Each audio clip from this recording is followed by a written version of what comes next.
Welcome to the Philosophy of Today. I'm Jim Hammond. We talked about the German philosophers Kant, Schopenhauer, and Nietzsche, but we didn't talk yet about their personal influence on each other. We talked more about their intellectual influence. A philosopher is often a father figure to a later philosopher. For example, Schopenhauer was a father figure to Nietzsche, and Nietzsche actually called himself the son of Schopenhauer. He used that word son. So this is a very intense personal connection, and even though they never met each other, they had a considerable influence in a personal way, almost like a father influences his son. So Kant had a way of living sort of a rational life. He lived by the clock. He took a walk at the same time every day. And his neighbors could set their clocks by his walk. That's how precise he was. So Kant is a rational philosopher. He lives in a rational period, the Enlightenment, and he lives a rational life. He lives by the clock. Now, Schopenhauer did the same thing, perhaps because he was influenced by Kant. He did his writing at the same time every day. He did his reading at the same time. He practiced the flute at the same time. Took his walk at the same time, regardless of the weather. It could be rainy, snowy. He would still take his walk. So Schopenhauer lives a rather Kantian lifestyle as well as subscribing to Kantian ideas. So the influence is personal as well as intellectual. I'd like to talk this time about the philosophy of Kant, Schopenhauer, etc., because we've talked about how they influenced each other, but we didn't get into the specifics of that influence. And I'd like to start by going over the British empiricists, Locke, Berkeley, Hume. Those three philosophers are sometimes called the British empiricists. They had a considerable influence on Kant. So I think if we're going to discuss Kant's philosophy, we should start with those British empiricists. We can view Kant's philosophy as a response to Hume's philosophy.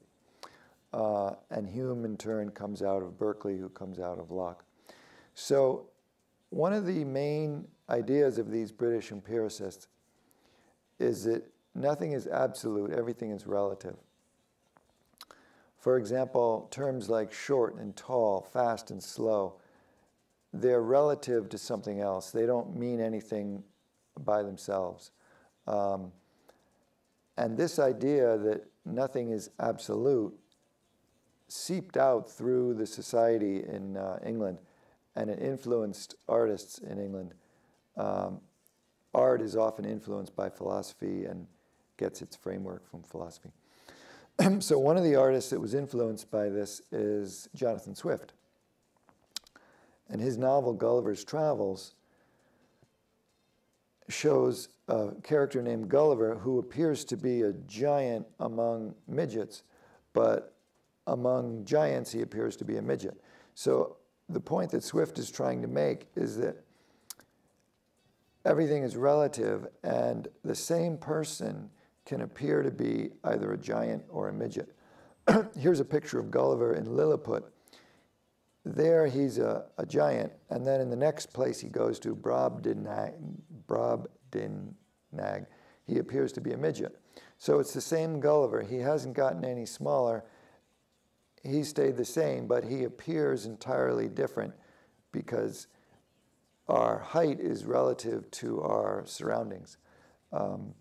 And the point they're trying to make, the British empiricists, is that everything is relative. For example, if I see a rose and say that's a red rose, is it really red in itself, or is it only red because I perceive it as red? Are my sense organs creating the redness, or is the redness in the rose itself? A bee sees a different spectrum of light than human beings. A bee might say that the rose is yellow, not red. And he would have as much right to say that as we would to say that it's red. So color is relative to our sense organs, and the whole world, according to these philosophers, the whole world is appearances created by our senses. Nothing is absolute or solid. Everything is appearance. This is what Kant called the phenomenal world. The phenomenal world is the world of appearances. So Kant says that we can't know the thing in itself. We can't know what the rose is in itself. We can only know how it appears to us. The old question about, does a tree make a sound if it falls in a forest and there's nobody there to hear? We can't tell what happens without us as the perceiver. So that was one of Kant's main points. So Kant says that the essence of the world can't be known. The thing in itself can't be known. The only thing we can know are the appearances, the phenomenal world. A lot of philosophers said that the only solid thing in the world, the only thing that's not an appearance, is God. God is the solid reality, the essence, the core of the world. So Kant said that since we can't know the thing in itself, we can't prove that God exists or that God doesn't exist. So the Orthodox believers were annoyed with Kant because he had deprived them of what they had possessed for a long time, which is the ability to prove that God exists. So the Orthodox were annoyed with Kant. But Kant, in a sense, built a support for traditional religion by saying that you can't prove that God does not exist. So Kant said it was perfectly sensible to believe that God does exist. And if I had to make my own view of the matter, I would say that Kant did believe that God exists, and he thought it would be sensible for the rest of us to believe that God exists. So you might say that Kant supports traditional religion by a roundabout way. He brings it in through the back door, so to speak. He also supports traditional morality, the Christian morality. Do unto others as you would have others do unto you. Kant's moral principle is called the categorical imperative. He said that you should act according to a maxim or principle that everybody can follow. So if you throw garbage out the window of your car, that has to be a principle that everybody can follow. And if it breaks down when everybody does it, then it's not a valid maxim. So Nietzsche thought that Kant's categorical imperative was essentially a restatement of the old Christian principle, do unto others as you would have others do unto you. So with Kant, you've got traditional religion, traditional morality. They both stand firm. Maybe you can't prove that God exists, but still traditional religion and morality are still alive and well with Kant. Now with Schopenhauer, the situation starts out similarly. He agrees with Kant that everything is appearance, and the phenomenal world is really all we can know for sure, and what we see around us is appearance.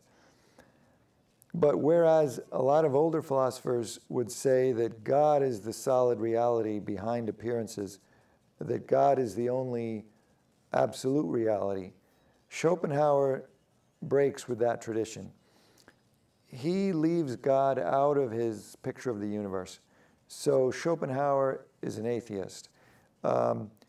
He believes in what he calls the will. He says that the will is the core of the universe. Behind all appearances is the will.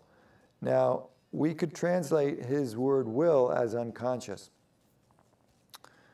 And in that sense, Schopenhauer anticipates Freud by emphasizing the unconscious. And he said that the will desires life. He emphasizes the importance of sexuality and reproduction. So you could say that Schopenhauer anticipates Freud. However, he really goes beyond human beings. Freud is concerned with human beings. Schopenhauer goes to the whole universe. So he's talking about animals, plants, inanimate objects.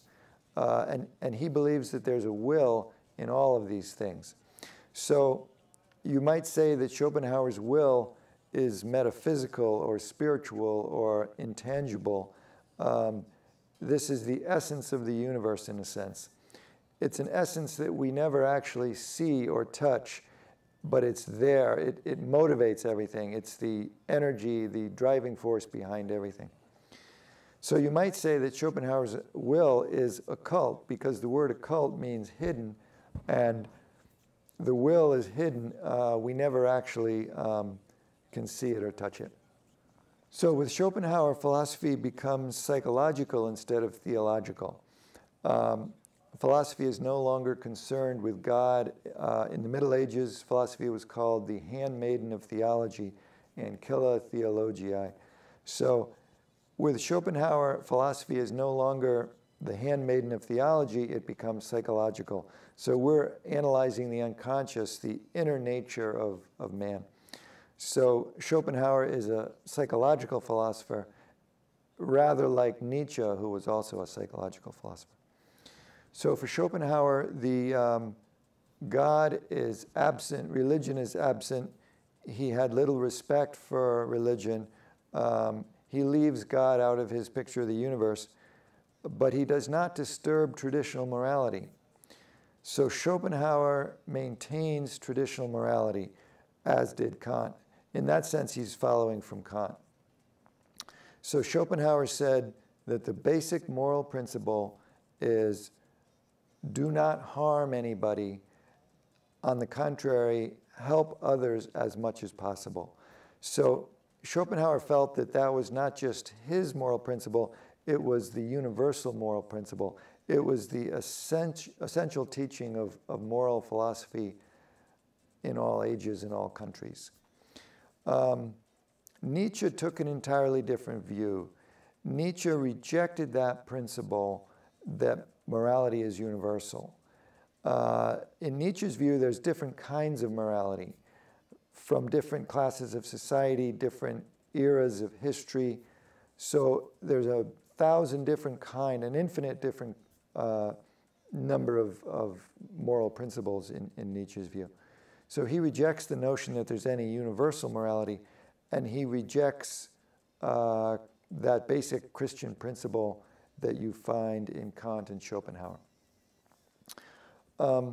Even though Schopenhauer is not a Christian, he accepts that basic Christian moral principle that you should help others as much as possible, you shouldn't harm others. Okay, so Nietzsche studies cultural anthropology, he studies primitive man, he finds all sorts of moral principles in primitive society. Some of them are very different from Christian morality. So he rejects the notion that Schopenhauer had that morality is universal.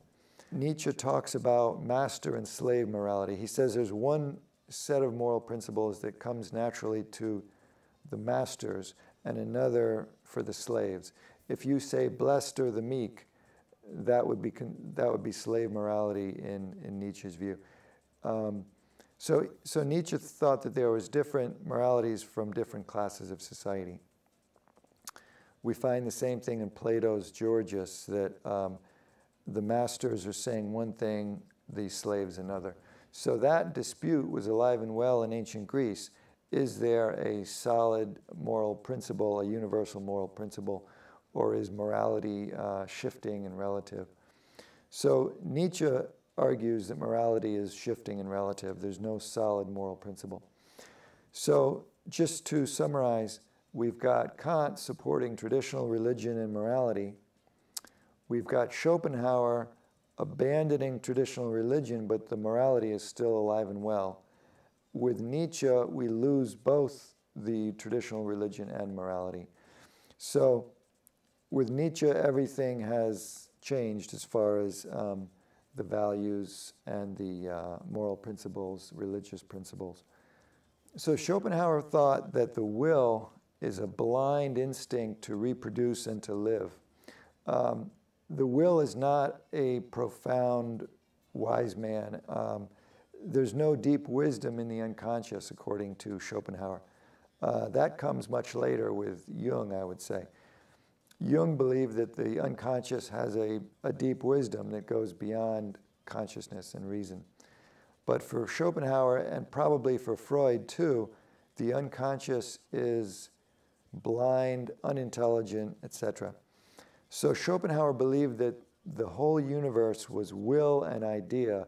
In other words, will and representation, will and appearances or perceptions.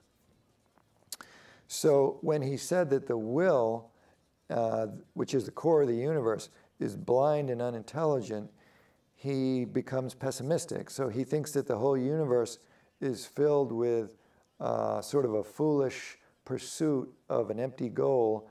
There's a lot of pain and suffering in the universe, according to Schopenhauer. So Schopenhauer is a very pessimistic philosopher. Nietzsche rejects that pessimism. He says that Schopenhauer is only telling us about himself when he expresses a pessimistic view of the universe. So Nietzsche would say that a Renaissance spirit would be more positive, and he would say yes to life. A decadent spirit would say no to life. So when Schopenhauer says no to life, according to Nietzsche, that's just a way of expressing his own decadence. It doesn't tell us anything about the world, it tells us something about Schopenhauer. Okay, so Schopenhauer's pessimism is something that Nietzsche rejects. He would say that any general view of the universe tells us about the person who's making that view, not about the universe. So Nietzsche says that we should say yes to life. He rejects the pessimism of Schopenhauer. So that's one of the main differences between Nietzsche and Schopenhauer. Nietzsche is an affirmer, a yes-sayer, if you will. So Nietzsche says that God is dead, everything is permitted, there's no morality, and he says basically the same thing that Dostoevsky is saying, except that with Nietzsche, he believes it himself, whereas Dostoevsky puts it into the mouth of his characters, his atheist characters. Dostoevsky himself was a believer.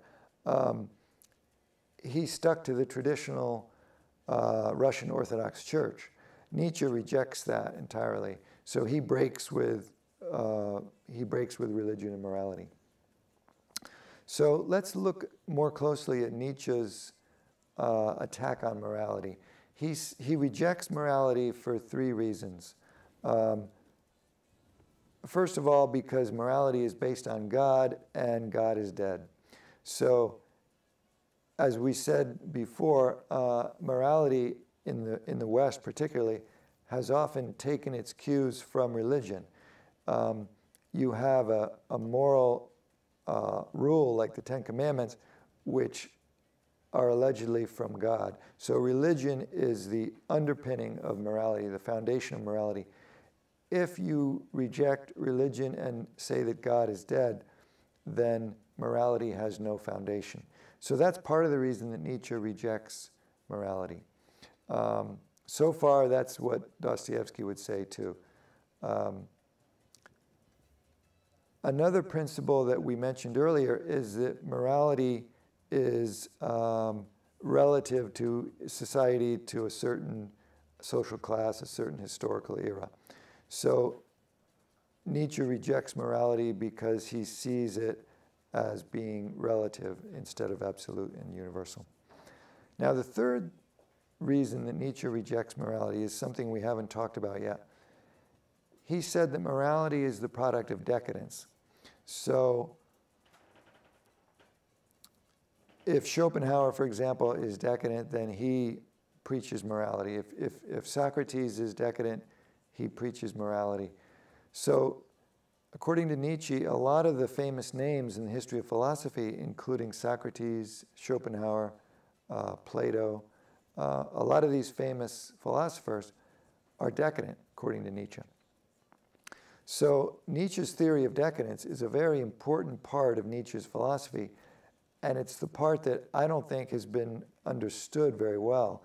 I think there's a lot of talk about Nietzsche with very little focus on this issue of decadence, the assertion that morality is decadent, etc.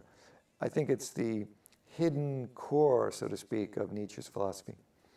So it's interesting to note that when Freud talks about morality, Freud says that the superego, which is where morality comes from, according to Freud, the superego often turns against the person with a kind of death instinct. So if you equate Nietzsche's decadence with a death instinct, and Nietzsche does that himself, he treats the will to death and decadence as synonymous terms.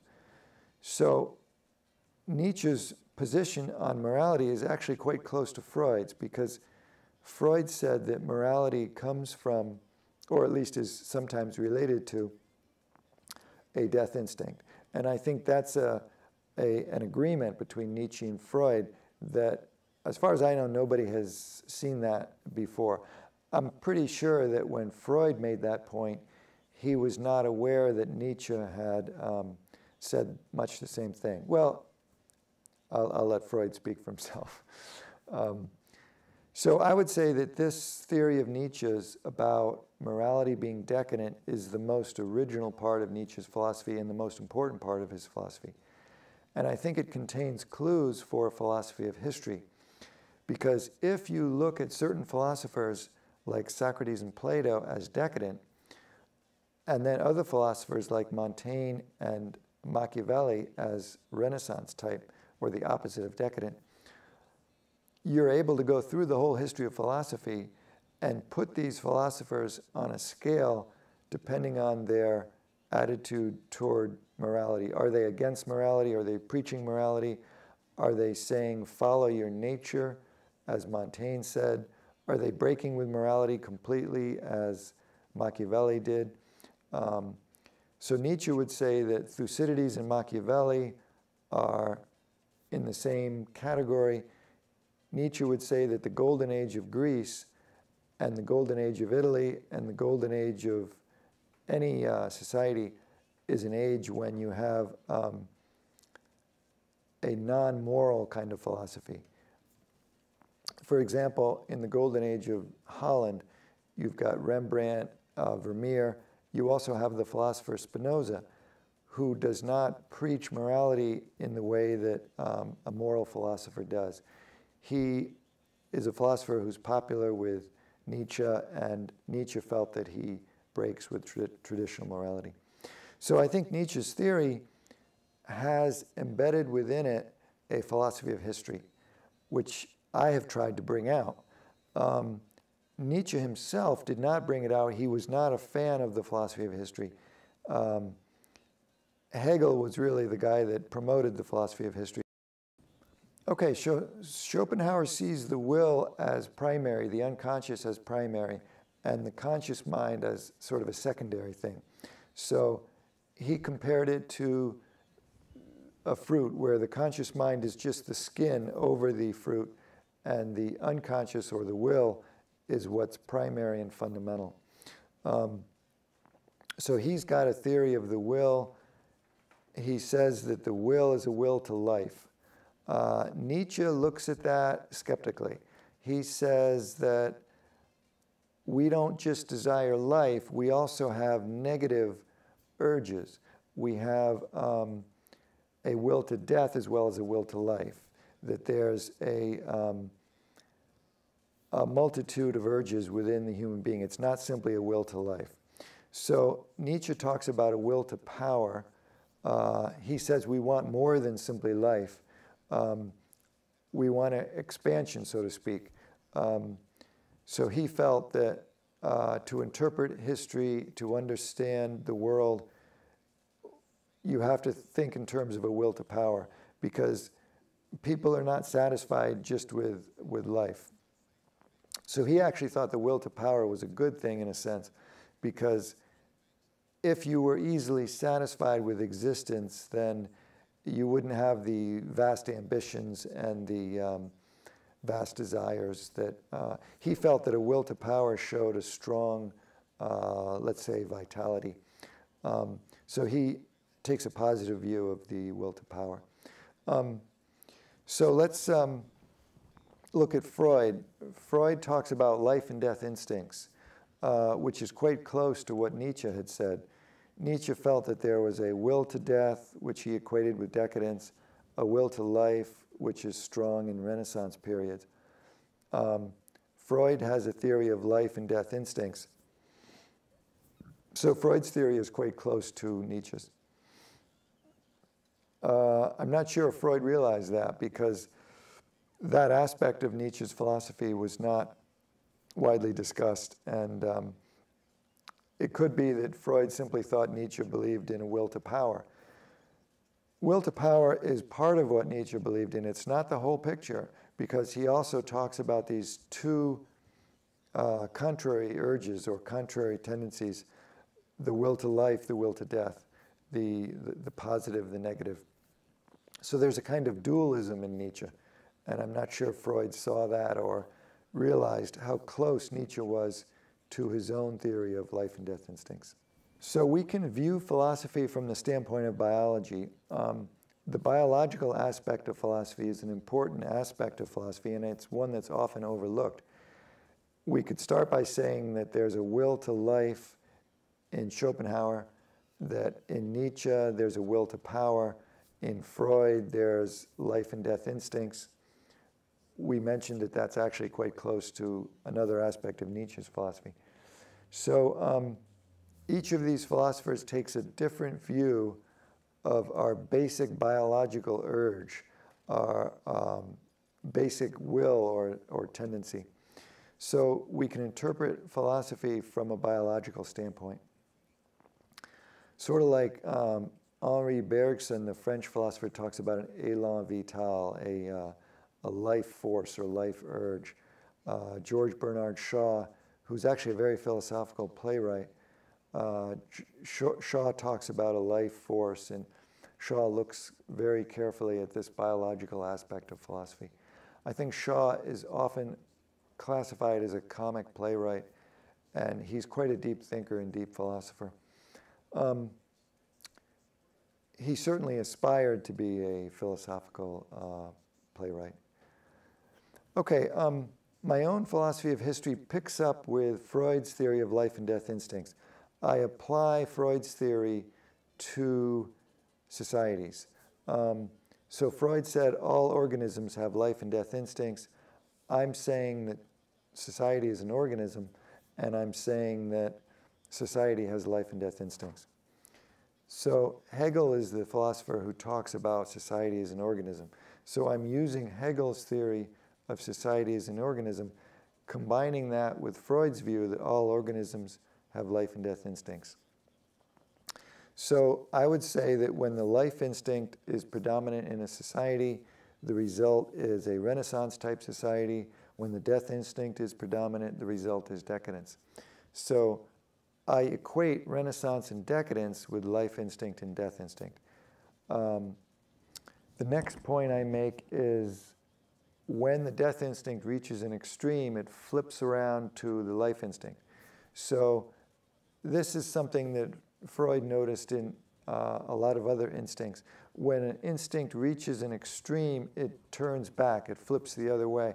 Sort of like the stock market boom of the 1920s. When the boom reaches its apex, then it flips back the other way and becomes a crash. But in my theory, you don't get a Renaissance reaching an apex and then crashing into decadence. On the contrary, you have decadence reaching an extreme and then becoming Renaissance. So you might say it's a one-way situation. Okay, the next principle that I have is decadence has reached an extreme in the Western civilization. I would say it probably reached an extreme 40 years ago or 25 years ago at least. So I would say that now we're in a Renaissance period in the West. This is the first Renaissance in the West since the days of Shakespeare, Michelangelo, etc. So these periods of Renaissance, they only last for about a generation. But after all, a generation can live 75, 80 years. So in that sense, the Renaissance can last for quite a while. But they don't come around very often. It's only like a once in 500 years that you get a Renaissance, such as I believe we're in the middle of now. Now you might ask, where are the Beethovens? Where are the Michelangelos? Where are the Shakespeares? Unfortunately, I can't point to any, but all I can say is that these people are sometimes not appreciated right away. It may take time for them to come to the recognition of the public. I do think that eventually we will find great creative energies in our generation, in our time.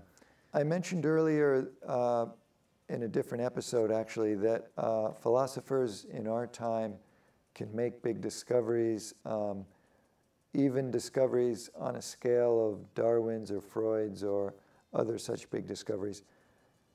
But I didn't get into how a philosopher makes a discovery. Is it done through research, or is it done through reasoning? Or I would say that a philosopher makes his discovery through intuition, that it's in a sense an effortless thing. As Schopenhauer noted, it's usually in a philosopher's youth, let's say age 18, age 19, age 20, that he makes his big discovery. So youth is when the most important discoveries are made, and then often during the rest of your life you're explaining or confirming or researching around that basic idea. But the basic idea usually comes at a young age, and it usually comes through intuition, which is effortless. However, there are other aspects to philosophical work that are by no means effortless. I would say that Schopenhauer worked very hard, very long. A lot of philosophers have worked to the point where they have breakdowns and collapses. So I'm not saying that everything about philosophy is effortless. I'm just saying that the use of intuition to make a discovery, to reach a big idea, an original theory, that's effortless. But to acquaint yourself with the tradition is hard work. When we talk about how does a philosopher make discoveries, we probably should put discoveries in the singular, not the plural, because philosophers usually make one big discovery. The same is true of artists. An artist like Kafka, he's got one basic insight, and then he carries that out through 3 novels, 4 novels, 5 novels. And when you study a novelist like a Proust or a Kafka, you see that same basic principle or point of view in all their works. So I would say that a philosopher usually has one big idea, one big discovery. He reaches it at age 18 or 20, usually through intuition, possibly preceded by study. And the last point I wanted to make is that philosophy deals with a lot of different subjects, deals with everything under the sun, but it views all these phenomena through the lens of that one big idea, that one big discovery. So in that sense, Plato said that the philosopher is the person who sees the one in the many and the many in the one. He's got that one big idea, that fundamental point of view, and he views all the separate phenomena through that one big idea. So he sees the one in the many. If you have comments or questions on today's show, please send them to today@ljhammond.com. And if you want more information about the topics we've discussed, please visit ljhammond.com/today. So thank you for watching, and that's all for today.